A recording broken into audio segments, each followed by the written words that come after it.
In today's video, I'm going to show you exactly how to insert hyperlinks in PowerPoint 2010, step by step.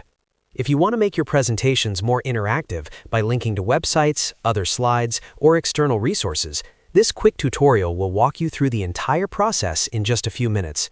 Hyperlinks are a great way to add extra value to your slides, especially for business presentations, school projects, or training sessions. Make sure to watch until the end so you don't miss any important details.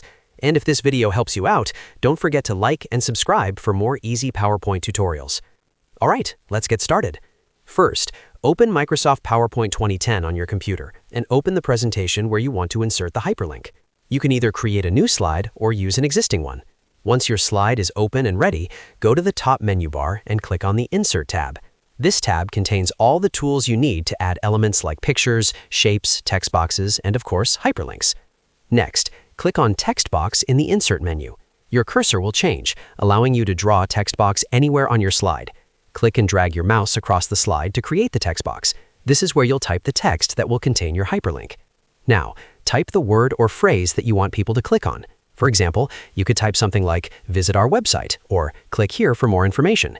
Make sure the text clearly describes where the link will take the viewer. Once you've typed your text, use your mouse to select it. Simply click and drag over the words until they're highlighted.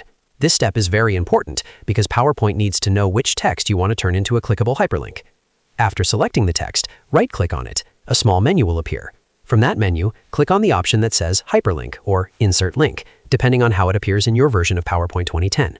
This will open the Insert Hyperlink dialog box. Here, you'll see different options on the left-hand side, such as linking to an existing file or web page, placing the link in this document, creating a new document, or linking to an email address. For this example, we'll link to a website. In the address field at the bottom of the window, paste the full URL of the website you want to link to.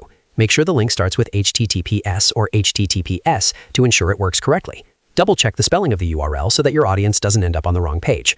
Once you've pasted the link and confirmed it's correct, click the Insert button. Immediately, you'll notice that your selected text changes color and becomes underlined. This means the hyperlink has been successfully added. To test the link, go into Slideshow mode by clicking on the Slideshow tab and selecting from Current Slide. When you hover over the linked text, your cursor will change to a hand icon. Click on the text and it should open the linked web page in your default browser. And that's it. You've successfully inserted a hyperlink in PowerPoint 2010. You can repeat the same process for any other text, shapes, or even images if you want to make your presentation more interactive. If you found this tutorial helpful, make sure to hit the like button and subscribe to the channel for more simple and practical PowerPoint tips. Thanks for watching, and I'll see you in the next video.